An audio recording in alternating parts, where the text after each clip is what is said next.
2019, julio coincidentes,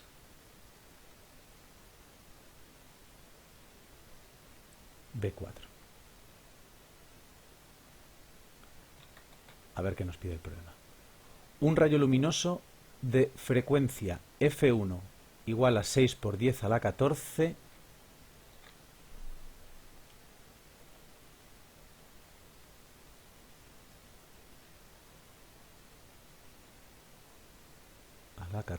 hercios se propaga desde el aire, índice de refracción n igual a 1, hacia otro medio con índice de refracción n igual a 2. Pues vamos a ir planteando el dibujito. N1 igual a 1 y N2 que no conocemos.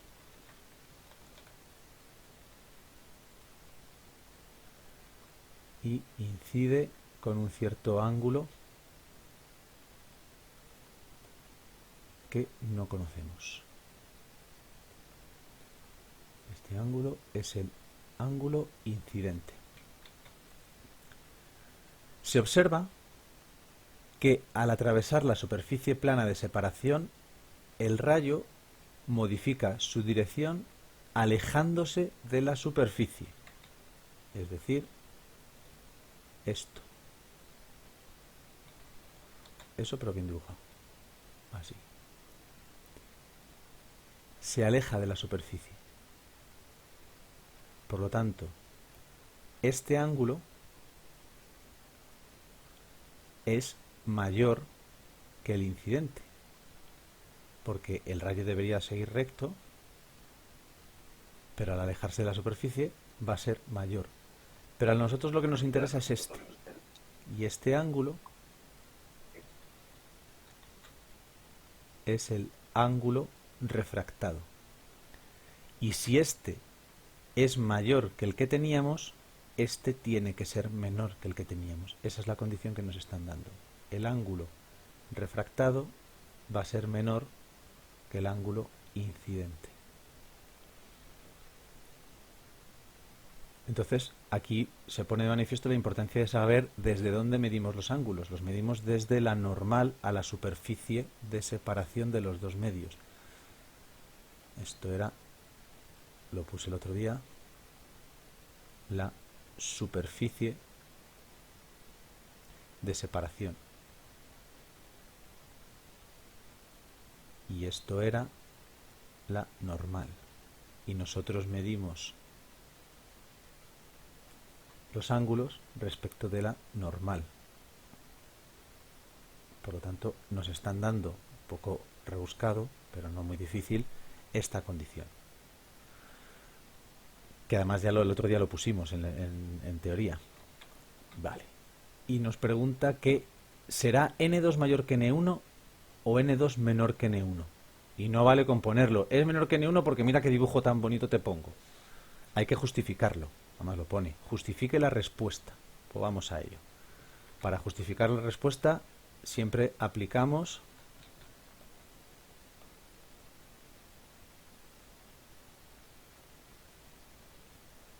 la ley de Snell.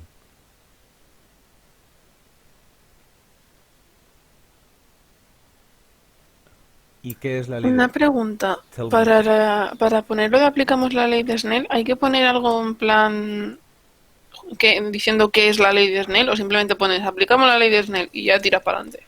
Nah, si la ponéis, o sea, podéis poner, si lo queréis poner de manera teórica, poner que la ley de Snell es N1 seno de teta incidente, N2 seno de teta refractado, podéis ponerlo así, no hay problema. Ah, pero con poner la fórmula te vale Sí, y ya sí, está. y ya está, Ah, ya vale, está. pues perfecto. Es de memorieta, además es bastante lógica. Las consecuencias, bueno, no os voy a decir de dónde sale, ya lo veréis los que hagáis óptica. No quiero meteros más cosas en la cabeza, ya tenéis bastante. Y la aplicamos, entonces, esto queda que 1, que es el índice de refracción del aire, de donde venimos, por el seno del ángulo incidente, tiene que ser igual a N2 por el seno del ángulo refractado. Y como nos piden N2, pues vamos a despejar N2. n2 va a ser el cociente entre el seno del ángulo incidente entre el seno del ángulo refractado, de espejo, simplemente. Y llego a esa expresión. Esta expresión se podría complicar un poco si pidieran, o si nos dieran, más que si pidieran, si nos dieran que n1 no vale 1. Pues habría aquí un n1, pero la comparación sería la misma. ¿Vale? Aquí es todavía más fácil. Y ahora, de aquí no podemos sacar ninguna conclusión, pero podemos utilizar esta condición. Si utilizamos esta condición, es decir, si el ángulo R es mayor que el ángulo incidente, si el ángulo refractado es menor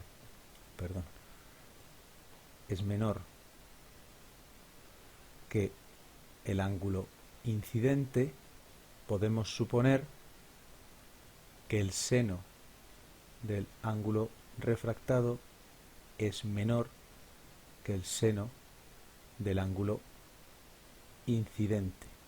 Esto solo lo podemos suponer porque estos ángulos van de 0 a 90. Si fueran otros ángulos no valdría, pero en estos casos vale. Es decir, cuando yo tengo la circunferencia goniométrica, cuando yo aumento por aquí de 0 a 90 o de 0 a pi medios, el seno, que es la representación aquí, esto es el seno, aumenta. Si fuéramos de 90 a 180, disminuiría. Y a medida que aumenta el ángulo, pero vamos, no es que, quedaos que esto es simplemente un comentario purista. Quiere decir que esto vale solo porque estamos entre 0 y 90. No vale siempre. Esto solo vale cuando estamos entre 0 y 90. Por si esto os lo intentáis llevar a ondas. Ahí ya no vale. Ahí hay que mirar cada uno por separado. En este caso sí que podemos hacer esta suposición. ¿Vale? Y entonces de aquí podemos sacar que el cociente entre el seno del ángulo incidente y el seno del ángulo refractado es mayor que 1. Paso esto dividiendo, queda un 1 y queda esto. Por lo tanto, llevando esto aquí, utilizando estas dos condiciones, vamos a llamarla 1 y 2, pues aplicando 1 y 2, tenemos que n2, que es igual al seno de θ sub i partido por el seno de θ sub r, es mayor que 1. Y esto implica que n2 es mayor que 1. Y esto implica que n2 es mayor que n1, ya que n1 vale 1, que es el aire. Si nos lo pidiesen con un valor genérico de n1, aquí habría un n1 y nos quedaría directamente esta expresión.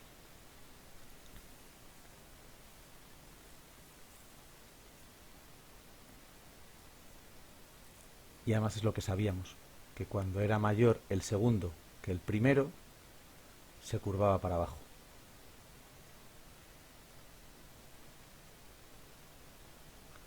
Y si tenéis dudas al respecto, venís a la super aplicación esta que cada día me gusta más y hacéis la prueba.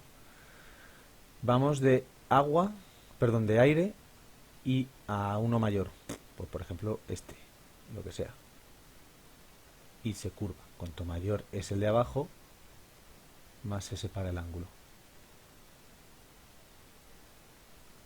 Si este ángulo vale 30 o 60, pues este ángulo vale 30 y algo. ¿Lo veis? Así que correcto. Esto en el examen no lo vais a tener, pero bueno. ¿De acuerdo? ¿Dudas, ruegos, consultas? Esto sería el apartado A. La primera parte del apartado A. La segunda parte del apartado A pide que calculemos que si el ángulo de refracción es el complementario del de incidencia y este último es 60, ¿cuánto vale n2? Vale, nos están diciendo el de incidencia, θ sub i, vale 60. Vale, pues si θ sub i es igual a 60 grados y son complementarios, y θ sub i y θ sub r son complementarios,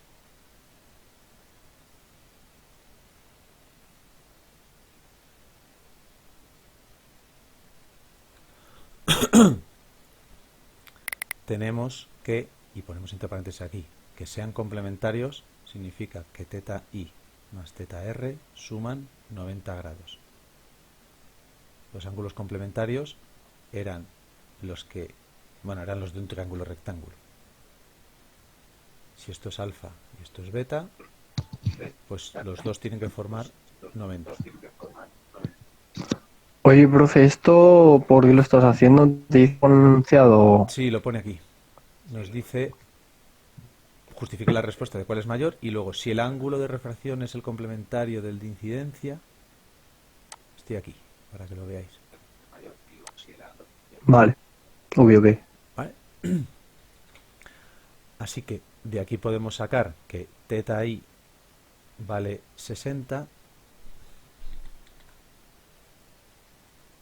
y que θ sub r vale 30. Y aplicamos la ley de Snell. 1 por el seno de 60, que es el incidente, tiene que ser igual a n2 por el seno de 30. Así que n2 es el seno de 60 partido por el seno de 30, que lo podríamos haber apañado utilizando directamente la expresión 1, sin aplicar Snell. Es decir, n2 vale raíz de 3 partido por 2, o lo hacéis con la calculadora, dividido entre 1/2. Y esto queda raíz de 3. O aproximándolo, si lo hacéis con la calculadora, n2 sale 1,73 aproximadamente. ¿Vale? Que es mayor que n1, como tenía que ser.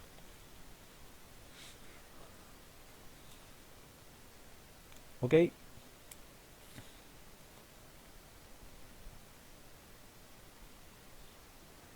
¿Dudas?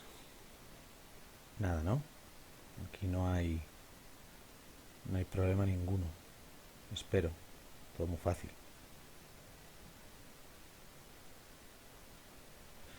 Vale. Vamos al B.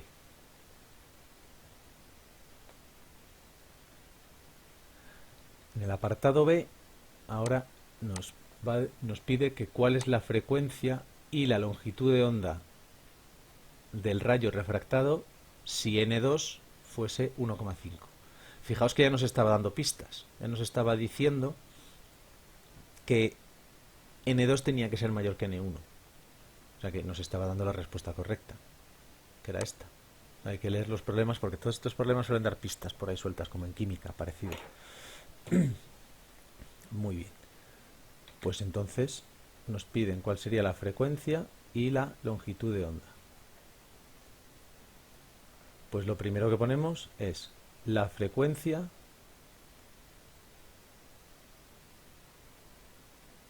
de una onda electromagnética no cambia al pasar de un medio a otro, o permanece constante al pasar de un medio a otro, como lo prefiráis. Esto es algo que ya os lo tenéis que saber siempre. Y para calcular lambda, aplicamos la formulita del índice de refracción, que es C partido por V en el medio 2. Es decir, C, que nos lo dan como dado en el problema, partido por lambda 2 y por la frecuencia que no cambia. Y de aquí sacamos, esto sería N2, de aquí sacamos que lambda 2 es C partido por N2 y por F. Es decir, 3 por 10 a la 8 partido por 1,5, que es el valor que nos imponen ahora, y por 6 por 10 a la 14. Y haciendo ese cálculo nos sale 3,33 por 10 a la menos 7 metros, que son 333 nanómetros.